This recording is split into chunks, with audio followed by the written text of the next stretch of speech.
पूजनवा छठी माई के बाजता बजनवा सभे जय जय बोलेला।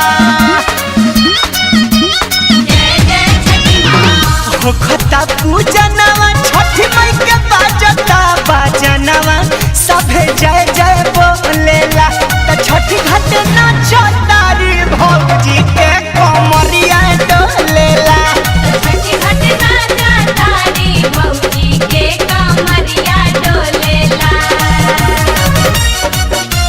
जय छठी माँ, जय छठी माँ।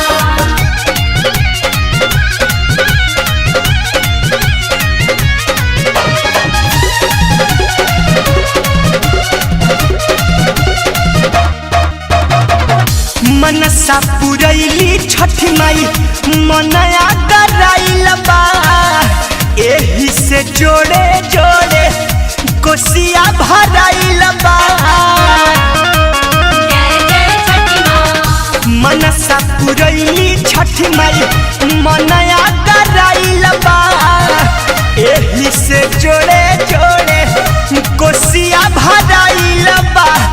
जल पीछे पड़ल उखिया दियरी जरैली पनिया छप छप झोलेला।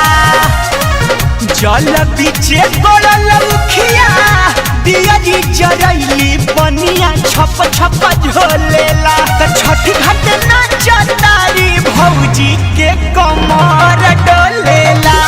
छठी घाट नाचतारी भौजी के कमरिया डोलेला।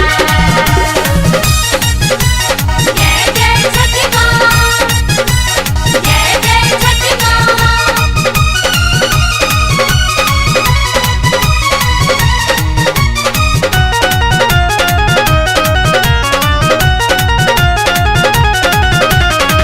करता पूजैया सभे मिलके एक साथे। गोलू बिशुनपुरी दौरा लेके आइले माथे। जय जय छठी माँ। करता पूजैया सभे मिलके एक साथे। गोलू बिशुनपुरी दौरा लेके आइले माथे। शक्ति शंकर लगे दिनवा बहुत ही पावन मन में भक्ति घोलेला।